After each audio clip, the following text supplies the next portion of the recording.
Actually antioxidant क्या होता है, एग्जैक्टली क्या होता है, और इतना इसका पावर क्या है? ओके, कुछ लोग हाथ ऊपर कर रहे हैं, यस आप बोल चुके होंगे, बट आपका आज है ना नजरिया पूरा चेंज होने वाला है एंटीऑक्सीडेंट के बारे में। और जो आपके आसपास 99.99% लोगों को नहीं पता है, वो आपको मैं अभी बताने वाली हूँ कि कितना पावरफुल है एंटीऑक्सीडेंट और क्यों वो लेना चाहिए आपको। अब मुझे ये बताइए, यहाँ पर जो आपको दिख रहा है कि दो फोटोग्राफ्स है, दो तरह के, लेफ्ट साइड और राइट साइड, जिसमें आपको चेयर बिल्डिंग वगैरह दिखेगा लेफ्ट साइड, और राइट साइड जो है उसमें आपको फोन और वगैरह कार जो है वो दिखेगा। द बेसिक डिफरेंस इज कि जो भी लेफ्ट साइड वाली चीजें हैं वो सारी डेड चीजें हैं, और राइट साइड वाली लिविंग चीजें हैं, यानी कि जिंदा। उसे चलाने के लिए आपको कुछ देना पड़ेगा, राइट? एक बार बिल्डिंग बन गई उसके बाद उसे चलाने के लिए कुछ देने की जरूरत नहीं है। एक दरवाजा बन गया उसके बाद उसे चलाने के लिए कुछ नहीं चाहिए। बट हाँ, मोबाइल को, गाड़ी को, इंसानों को कुछ ना कुछ चाहिए ताकि वो जिंदा रह सके। अब जो लिविंग चीजें हैं उनको चलाने के लिए एनर्जी, इलेक्ट्रिसिटी या पावर चाहिए। सिंपल सा लॉजिक है। Yes ma'am. अब दो तरह की लिविंग चीजें होती है, जैसे कि मूविंग, यानी कि जो मूव कर सकती है, पोर्टेबल है, मोबाइल है, लैपटॉप है, और नॉन मूविंग यानी कि जो वायर्ड है, जैसे कि पर्सनल कंप्यूटर, टीवी वगैरह।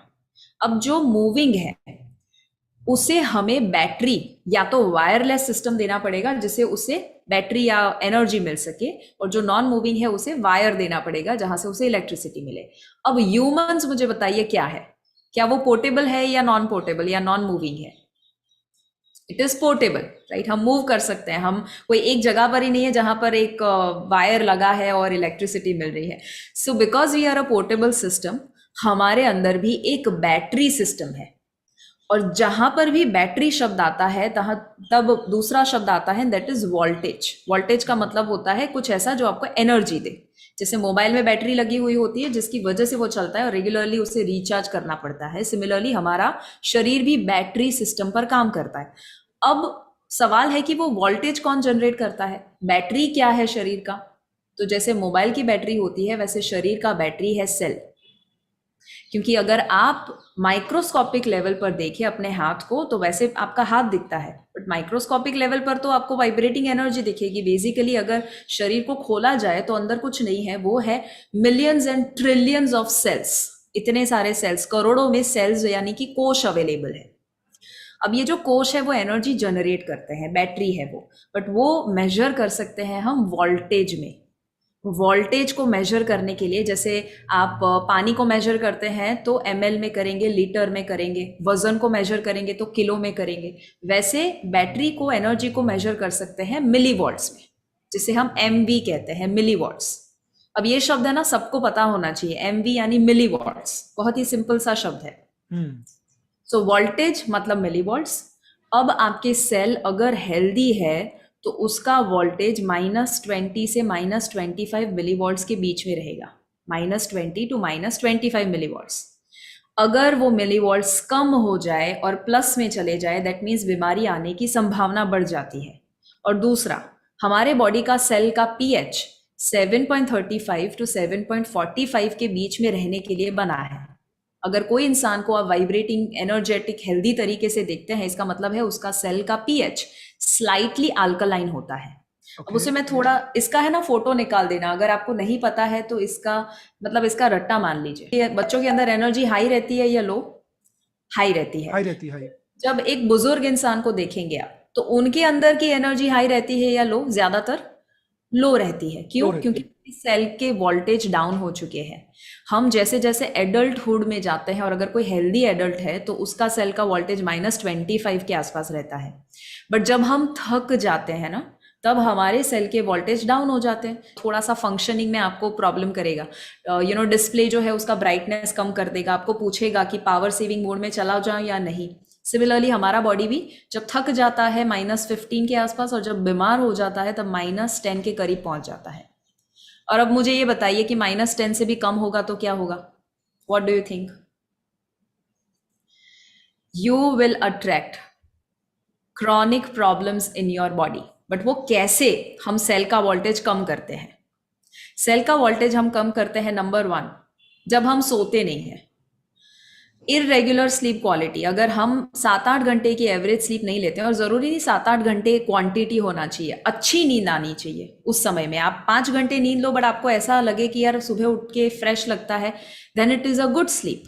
या रॉन्ग ईटिंग हैबिट्स, गलत खाना खाना, बैठे रहना, सिगरेट शराब या कोई भी किस्म के एडिक्शंस होना, स्ट्रेस होना, पोल्यूशन और मेडिकेशन, ये सारी चीज़ें हैं जिससे सेल के वोल्टेज डाउन होते हैं। इसीलिए आप देखेंगे कोई भी इंसान अगर बीमारी है और दवाई ले रहे हैं तो हमेशा याद रखिएगा, अगर सबसे बेस्ट सर्विस आप उनकी कर सकते हैं तो वो है उनकी दवाइयाँ बंद करना या कम करना, क्योंकि वो दवाइयाँ उनको और ज़्यादा बीमार बनाएगी अगर लॉन्ग टर्म लिया तो। हाँ, शॉर्ट टर्म डॉक्टर्स हमेशा है ना आपको ट्रीटमेंट दे सकते हैं, क्योर नहीं दे सकते, राइट। सो यहाँ पर काफ़ी सारे डॉक्टर हैं, वो भी अग्री करेंगे कि हमेशा वो भी सलाह देते हैं कि देखो लाइफस्टाइल में तो चेंज लाना ही पड़ेगा, अदरवाइज ये दवाइयाँ it is not the end, otherwise आपको जिंदगी भर उसे लेना ही पड़ेगा। So these are the reasons क्यों हम अपने सेल के वोल्टेज डाउन कर देते हैं। अब एक हद से कम हो जाए अगर हमारे सेल के वोल्टेज, तो प्लस प्लस प्लस 30 तक पहुंच जाता है, तो इतनी कंडीशन खराब हो जाती है कि कैंसर होने की संभावना होती है। यानी कि जब हम +5 +10 के आसपास होते हैं तो diabetes, hypertension, obesity, thyroid, PCOD, ये सारी चीज़ें होने की संभावना है, या कोई भी किस्म के हेल्थ चैलेंज। अब अगर +30 यानी कैंसर, इसका मतलब क्या हुआ कि जब लो वोल्टेज हो जाता है तब बीमारी आती है, और अगर किसी को बीमारी है दैट मीन्स उसका बॉडी जो है वो लो वोल्टेज पे काम कर रहा है। कितने लोगों को इतना समझ में आया? ये मैं बहुत ज़्यादा कॉम्प्लिकेटेड नहीं बता रही, बहुत ही आसान बता रही हूँ। करना है सिंपल सा, उसका लॉजिक है कि अगर हम बीमारी को दूर करना चाहते हैं, all we have to do is raise the voltage of your cells. In other words, नए सेल बनाइए, हेल्दी सेल बनाइए। सो इसके ऊपर है ना एक बहुत ही अमेजिंग शेयरिंग मैं बताना चाहूँगी। जेरी टेनेंट करके उन्होंने किताब लिखी है, हीलिंग इज़ वोल्टेज। मैं रेकमेंड करती हूँ आप ज़रूर ये किताब पढ़िए, हीलिंग इज़ वोल्टेज। ये किताब में ये डॉक्टर कहते हैं कि अगर आप हमेशा हेल्थ को मेंटेन करना चाहते हैं तो आपको दवाइयाँ लेने की ज़रूरत नहीं है, आपको सिर्फ और सिर्फ एक चीज़ करनी है, और वो है नए सेल बनाइए। -50 मिलीवॉल्ट्स, कितना चाहिए? -50 मिलीवॉल्ट्स ओनली, सिर्फ -50 मिलीवॉल्ट्स मिल जाता है तो आपके सेल रीजनरेट और नए हैं और हेल्दी सेल बनना शुरू हो जाते हैं। अब अगर ये समझ में आया तो ये पूरा चार्ट, अगर इसका भी फोटो निकालना चाहे निकाल दीजिए, कि -50 मिलीवॉल्ट्स वोल्टेज मिल जाता है, वो इंसान का रिकवरी और हीलिंग होना शुरू हो जाता है। तो एक इंपॉर्टेंट क्वेश्चन, कैंगन आपको कितना मिलीवॉल्ट देता है वो मालूम है? हैरान हो जाएंगे, और अब आपको पता चलेगा कितना पावरफुल है वो। सिर्फ आप जब कहते हैं ना कि इतना मिलीवॉल्ट देता है कैंगन वाटर, उसे आपको इतना एम्फोसिस के साथ कहना चाहिए ना, सामने वाला हिल जाना। वो आपको देता है, कैंगन वाटर आपको देता है -400 से लेकर -850 मिलीवॉट्स। -400 से लेकर -850। पता है आप, ये सारी चीजें अगर आप जेरी टेनेंट को बताओ या ऐसे लोगों को बताओ जिनको सही में पता है कि सेल्यूलर लेवल पर अपने बॉडी को चेंज कैसे करना, वो हैरान हो जाते हैं। और इसीलिए यहाँ पर मैं नाम तो नहीं दूंगी, बट आपको पता है कि कितने ऐसे सेलिब्रिटीज हैं और कितने ऐसे हेल्थ एंथुजियास्टिक लोग हैं, कितने ऐसे डॉक्टर हैं जो कैंगन को प्रमोट करते हैं, उनकी हेल्थ सही में अच्छी करना चाहते हैं। डॉक्टर हिरोमी शिन्या का आप जानते हैं, right, one of the greatest doctors that the world has ever seen. वो अगर इसे रेकमेंड करते हैं ना तो दूसरा थॉट ही नहीं आना चाहिए, वो अपने सभी पेशेंट्स को रेकमेंड करते हैं। कल की ही बात बताती हूँ, कल ही मेरे घर पे एक डॉक्टर आए थे, वैसे 2 लोग डॉक्टर्स थे, बट उसमें से एक 71 ईयर ओल्ड डॉक्टर और बहुत वेटरन डॉक्टर, मतलब बहुत ही रेप्यूटेड डॉक्टर थे। तो उनके साथ जब मेरी बात हुई, करीबन 9:30 के आसपास मेरी बात हुई, और तब कैंगन की बात निकली। उन्होंने मुझे क्या बोला पता है? शिवांगी देखो, अभी ये जो कोरोना का समय आया है ना, इतना समझ चुके हैं कि जो गली पे रहने वाले लोग हैं ना, उनको कुछ नहीं होता, बट जो बड़े बड़े लोग होते हैं ना, उनको बहुत प्रॉब्लम होता है। ठीक है, अब उनका ये एनालिसिस था। तो मैंने पूछा, अच्छा क्या लगता है आपको, क्यों ऐसा हुआ? तो बोले, हम लोग है ना, अपनी इम्यूनिटी बहुत ज्यादा है, क्योंकि हम सिर्फ और सिर्फ हेल्दी लाइफस्टाइल फॉलो करते हैं। अब उनको जब मैं देख रही थी, ठीक है, अब उन्होंने अपना नजरिया बताया, बट ये बिल्कुल गलत है। पहले बहुत सारे डॉक्टर्स कुएं का पानी पियो और ऐसा पानी पियो जो इम्यूनिटी बढ़ाए, अरे आपको पता है वो कितना डैमेज कर सकता है आपको। सो लोगों की तो छोड़ो, मैं जितने डॉक्टर्स को मिलती हूँ ना, नंबर वन मैं क्या देखती हूँ पता है? उनका पेट बड़ा है क्या, वो कोई दवाई ले रहे हैं? तो उनकी सलाह सुननी ही नहीं है। खुद ही डॉक्टर है और हाँ लोगों को सलाह वो देते हैं, तो खुद अनहेल्दी कैसे रह सकते हैं? तो अब सुनिए, बट हाँ, कुछ लोग ऐसे डॉक्टर्स होते हैं जो सही में हेल्थ कॉन्शियस होते हैं, बट परफेक्ट। अगर फिर भी वो मना करे, इसका मतलब सिंपल है कि उनको अभी तक कैंगन का पावर मालूम नहीं है। और इतना हमेशा याद रखिए, फ्यूचर में लोग है ना हमेशा रिएक्टिव होते हैं, यानी जब भीड़ चली जाएगी ना कैंगन के पीछे, तब सारे डॉक्टर समझने वाले हैं इसका पावर। प्रॉब्लम डॉक्टर का नहीं है, प्रॉब्लम थिंकिंग का है। वो डॉक्टर हो, इंजीनियर हो, लॉयर हो, उससे क्या फर्क पड़ता है, थिंकिंग तो वही है ना। दूसरा पॉइंट बताती हूँ, हमेशा कैंगन एक्चुअली है ना, लॉजिक से अगर आप समझोगे ना तो एक्चुअली नहीं समझ सकते, पॉसिबल ही नहीं है। हाँ और हाँ। जितने भी आप देखेंगे, जितने भी ज्यादा सो कॉल्ड इंटेलिजेंट लोग होते हैं, वो ही इसे रेजिस्ट करते हैं। Very true. सो थोड़ा सा मुश्किल उनके लिए हो जाता है, because it is like too good to be true. इतना अच्छा कैसे हो सकता है ये मशीन, इतनी बीमारियां कैसे? तो वो हमेशा दुनिया है ना उन लोगों से डरती है, लोगों से और इन चीजों से डरती है जो जरूरत से ज्यादा पावरफुल है। सो ये सारी चीजें जब मैं शेयर कर रही हूँ, कैंगन का पावर -400 टू -850 मिली वॉट्स का जब वो पावर जनरेट कर सकता है। नाउ एंटीऑक्सीडेंट मैंने ऑलरेडी आपको बताया कितना पावरफुल है, बट वो एग्जैक्टली कैसे रोल प्ले करेगा, तो देखिए इसे आपका जो भी सेल्यूलर लेवल पर देखे, तो आपके जो मॉलिक्यूल होते हैं, अणु जिसे हम कहते हैं, मॉलिक्यूल अणु, तो वो आपको इस तरह से दिखेगा, जिसके ऊपर है ना अलग अलग छोटे छोटे इलेक्ट्रॉन्स दिखेंगे। तो जो बॉल्स है वो है इलेक्ट्रॉन, बहुत सिंपल सा शब्द है इलेक्ट्रॉन। जब यस वो एक आध मिस हो जाता है तो उसे हम कहते हैं फ्री रेडिकल। फ्री रेडिकल सुना है किसी ने? Yes. Okay, a lot of you. So free radical का आसान भाषा में मतलब होता है कचरा। जैसे आप अनहेल्दी खाना खाओ ना, तो फ्री रेडिकल बॉडी में बढ़ जाएंगे। जब आप एक्सरसाइज ना करो, बैठे रहो, तो फ्री रेडिकल बॉडी में बढ़ जाएंगे। जितना फ्री रेडिकल बॉडी में ज्यादा, उतनी बीमारियां और बुढ़ापा ज्यादा।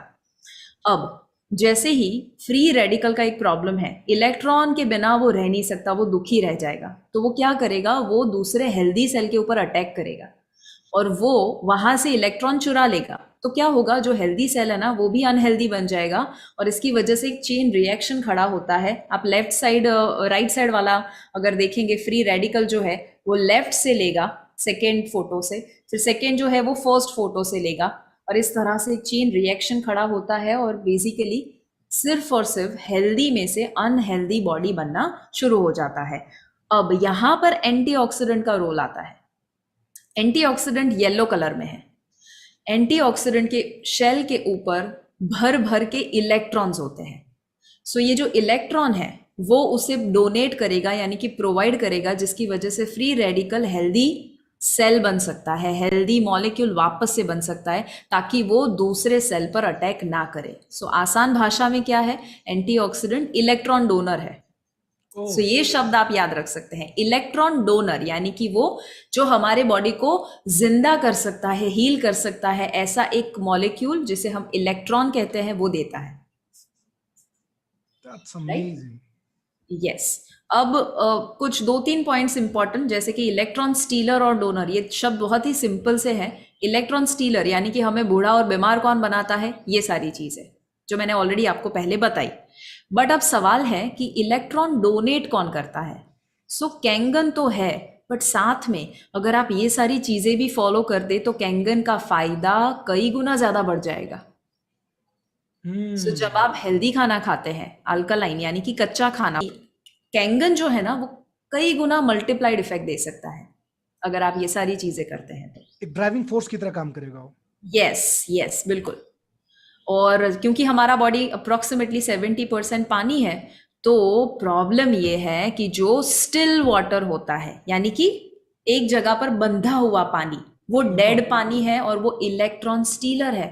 बट जो हम्म। मूविंग और लाइव पानी है वो इलेक्ट्रॉन डोनर है। एग्जाम्पल, ये फोटो भी आप देखेंगे ना, दोनों फोटो में आप रियलाइज कर पाएंगे कि एक तालाब का पानी जो कब से बंधा हुआ पानी है, वो पानी में आपको इतना अमेजिंग फीलिंग नहीं आएगा, आपको लगेगा यार डेड पानी है, कितना गंदा पानी है। और वो गंदा क्यों हो जाता है, क्योंकि एक ही जगह पर है। आप अपने घर में भी एक ग्लास में बंद करके पानी को रखेंगे ना, काफी दिन के बाद उसमें भी फंगस लग जाता है, उसमें भी आपको ऐसे पार्टिकल्स मिलेंगे जो एक्चुअली ड्रिंकेबल वाटर को भी नॉट ड्रिंकेबल बना देगा। तो अगर आप सोचिए कि आपके घर में जो लोग कैंगन नहीं पीते हैं, ठीक है, आप सोचो कि उनके घर में जो पानी आ रहा है कितना बंधा हुआ पानी है, क्योंकि नदी का पानी बांध कर फिर उसे प्रोसेस करके घर पे लाते हैं और फिर उसे और ज्यादा प्रोसेस करके आरओ या बॉटल का पानी पीते हैं। तो कितना डेड पानी है, मतलब वो बिल्कुल उसके अंदर ना कोई न्यूट्रिशन है, सारा पानी बंधा हुआ है। सो 70% शरीर खराब कर देता है वो। और जब आपको लाइव पानी मिल जाए, गंगोत्री जैसा पानी अगर आपको मिल जाए, दैट मीन्स आपका शरीर 70% तक हील हो सकता है। एंड फिल्टर या बॉटल या टैप या आरओ का पानी सिर्फ और सिर्फ ये नुकसान हमें देता है। और ये सिर्फ और सिर्फ नुकसान इतना नहीं है, यही सबसे बड़ा नुकसान है। और यही मैं अगर नंबर 1 रेट करना चाहूँ लोग क्यों इतने बीमार हो रहे हैं, I would rate the current level and quality of water that most Indians are drinking today. Oh, तो अगर आप अपने लेफ्ट साइड राइट साइड को कंपेयर करेंगे ना, कि डेड पानी जो लोग पी रहे हैं वो सिर्फ और सिर्फ डैमेज करता है, एसिडिक है, फ्री रेडिकल बढ़ाता है, डिस्ट्रक्टिव है। बट सामने जब आप कैंगन पीते हो ना, तो वो आपका बॉडी सेल्यूलर लेवल पर चेंज कर देता है। This is how powerful it is. मतलब वाह। हूँ मेरे नज़दीक के जो लोग हैं उनको कहती हूँ कि कैंगन मशीन जो है ना, सिर्फ मशीन नहीं है एक्चुअली, वो हमारे पिता है, हमारी माता है और हमारा भाई है। क्यों? क्योंकि पिता की तरह वो हमें प्रोटेक्ट करता है कोई भी बीमारियों से, इम्यूनिटी बढ़ाता है। वो मम्मी की तरह है ना, केयर करता है, प्यार देता है, क्योंकि आपका बॉडी अगर अच्छा रहेगा आप मूड में रहेंगे पूरा दिन। और वो भाई है, भाई का काम क्या होता है? पार्टनरशिप। कोई भी आप मस्ती करना चाहते हैं आपको पार्टनर बनाएगा, या आप कुछ काम करना चाहते हैं उसमें सपोर्ट करेगा। सो वो पार्टनर किस में है पता है? वो ना सिर्फ आपको हेल्थ में पार्टनर है, वो वेल्थ में भी पार्टनर है। सो वो आपका भाई है, आपके माता है और पिता है। अब एंटीऑक्सीडेंट, आई एम श्योर लोगों को अभी जो समझ में आया है, बस ये पॉइंट को है ना रिवाइज कीजिएगा, क्योंकि यहाँ पर बहुत सारे फिट भारत के मेंबर्स भी है जिन्होंने ये ऑलरेडी देखा हुआ है। करते रहिएगा, आपने जो भी फोटो निकाला या जो भी सुना किसी को सिखाइए तो और ज्यादा आपको पता चलेगा। अब अल्कलाइन ऑलरेडी आप जानते हैं, बट मैं आपको है ना एक इंटरेस्टिंग चीज जो नहीं जानते हैं वो बताती हूँ, और दैट इज सिंपल। जब आप कोई भी एक ऐसी जगह पर जाते हैं जहां बच्चे का जन्म होता है, ऐसे हॉस्पिटल में, और दूसरे ऐसे हॉस्पिटल में चले जाइए जहां पर 70-80 साल के जो बुजुर्ग लोग हैं, बीमार लोग हैं, वहां पर रहते हैं, दोनों में स्मेल में आपको फर्क लगेगा। यस, हमेशा। आप जब कोई छोटे बच्चे को उसके साथ खेलते हैं ना, तो बच्चा साउथ अफ्रीका का हो, वो बच्चा यूएस का हो, कनाडा का हो, इंडिया का हो, हमेशा वो बच्चे के अंदर है ना बहुत ही अच्छी स्मेल आएगी आपको। वो स्मेल किसकी होती है पता है? उसके अल्कलाइन सेल की स्मेल होती है। ओह, और जब आप हॉस्पिटल में जाते हैं, और जब आप ऐसे ही हॉस्पिटल में जहाँ नए बच्चे का जन्म हुआ है, बहुत सारे ऐसे बच्चे हैं, और दूसरा हॉस्पिटल जहाँ बूढ़े लोग हैं, बीमार लोग हैं, तो वहाँ स्मेल का डिफरेंस होता है कि पीएच का, आई मीन स्मेल जो डिफरेंस है वो है पीएच का difference. You can smell your pH. अब वो पीएच स्केल के ऊपर हम लोग बोल तो देते हैं कि आप अभी जो पानी पी रहे हैं, मैंने जितने भी टेस्ट किए हैं ज्यादातर पानी 5 पीएच, आरओ वाले या बॉटल या फिल्टर या टैप वाटर 5 पीएच होता है या उससे कम। सो 5 पीएच अगर हम गिने और हम कहते हैं कि कैंगन पानी तो 9.5 पीएच देता है, आपको पता है वो कितना गुना पावरफुल हुआ? Let me share. जब आप 1 पॉइंट जंप करते हैं ना, यानी कि 7 पीएच से लेकर 8 पीएच जब हो जाता है, तो वो 10 गुना ज्यादा पावरफुल हो जाता है। एग्जाम्पल, ये बहुत सारे लोग नहीं जानते हैं, but it is 10 times more powerful. इसका मतलब क्या हुआ? अगर 8.5 पीएच और 7.5 पीएच को कंपेयर किया जाए, तो 7.5 पीएच से 10 गुना ज्यादा 8.5 पीएच पावरफुल है, यानी कि 10 गुना ज्यादा अल्कलाइन है। Wow, I mean this is magical. Fabulous. And अगर हम एसिडिक का गिने, तो कोई इंसान 6.5 पीएच का पानी से 4.5 पीएच कर दे, इसका मतलब है वो 100 गुना ज्यादा बॉडी को एसिडिक बनाने वाला है। ओह, और अगर आप कोई भी पेशेंट को देखेंगे, कैंसर के पेशेंट या कोई भी बीमारी है ना शरीर में, इसका मतलब है बॉडी एसिडिक है। अगर वजन भी ज्यादा है बॉडी एसिडिक है, अगर थायराइड है बॉडी एसिडिक है, एनी लाइफस्टाइल डिसऑर्डर अगर किसी को है, लाइफस्टाइल रिलेटेड बीमारी है, इसका मतलब उसका बॉडी एसिडिक ही होगा। कैंसर में 4 to 5 पीएच के बीच में उसका जो सेल का पीएच हो वो रहता है। अब आप इमेजिन कीजिए कि अगर ऐसे लोगों को आप 9.5 पीएच का पानी देते हैं कि जो पहले 5 पीएच का पी रहे थे, तो कितना गुना ज्यादा अल्कलाइन हुआ उनका बॉडी, आप इमेजिन करो, काउंट करो wow. कितना हुआ। So it is going to be, सिर्फ आप 9 पीएच का पानी भी दो ना, तो पहले वो 5 पीएच का पी रहे थे, 6, 7, 8 और 9, मोर देन 450 टाइम्स 9.5 दे रहे हैं तो 450 टाइम्स उनका बॉडी हर एक सिप के साथ अल्कलाइन हो रहा है। This is just mind blowing, और this is the power of alkalinity, right. And साथ में जो आखिरी आपने पूछा माइक्रो क्लस्टर, एक ही स्लाइड में आपको पता चलेगा कि उसका पावर क्या है, एंड दैट इज जब सेल, कोई भी पानी होता है ना, पानी का काम क्या है पता है? 2 काम है, एक है ऑक्सीजन और न्यूट्रिशन सेल के अंदर लेकर जाना, और दूसरा कार्बन डाइऑक्साइड और टॉक्सिन्स को बाहर निकालना, मेन काम। यस। एक ऑक्सीजन और न्यूट्रिशन सेल तक पहुंचाना, क्यों पहुंचाना? क्योंकि तो ही वो फंक्शन कर पाएंगे, और दूसरा कार्बन डाइऑक्साइड और जो भी कचरा है टॉक्सिन, उसे बाहर निकालना। अगर आप ऐसा पानी पी रहे हैं जो बहुत बड़ा क्लस्टर है, और सेल के ऊपर है ना एक्वापोरेंस होते हैं, छोटे छोटे होल, अब वो 4 to 6 मॉलिक्यूल का ही होता है, उसमें अगर आप 15-20 मॉलिक्यूल का अगर क्लस्टर डालो, उतना पानी डालो, तो कैसे अंदर एंटर हो पाएगा? Not possible.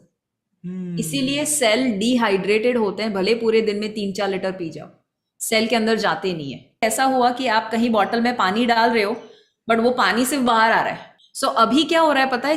जो इंडियंस या पूरे दुनिया में लोगों को देखे तो खराब पानी पीने की वजह से वो कितनी भी एक्सरसाइज करते हैं, कितना भी डाइट लेते हैं, क्यों उनको रिजल्ट नहीं मिलता, क्यों बीमारी नहीं जाती? क्योंकि उनका सेल अभी तक कचरे वाला है। तो जब आप आरओ बॉटल पीते हैं, ये सिचुएशन होती है जो आप फोटो में देख सकते हैं, पर जब आप कैंगन पीते हैं तो न्यूट्रिशन भी जाता है बॉडी में, तो क्या होगा पता है? लोगों के हेयर फॉल में मैंने देखा है रिजॉल्व उनके हो चुके हैं, हेयर फॉल बंद हो चुके हैं, कम हो चुके हैं। क्यों? क्योंकि आपके हेयर फॉलिकल तक न्यूट्रिशन गया। पहले तो वो टॉप फ्लोर तक जाता ही नहीं था पानी।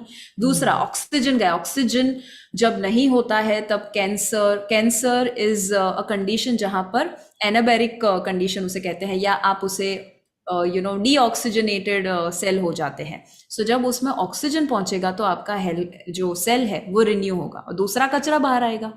कितना सिंपल है। So this is the difference between normal water and Kangen water. That's amazing. That's amazing. That's amazing. Powerful. 3 words are antioxidant, alkaline and microcluster. तो जब आप शेयर करें ना, तब ये सिर्फ एंटीऑक्सीडेंट और सिर्फ अल्कलाइन और सिर्फ माइक्रोक्लस्टर नहीं है, it is antioxidant, alkaline and माइक्रोक्लस्टर।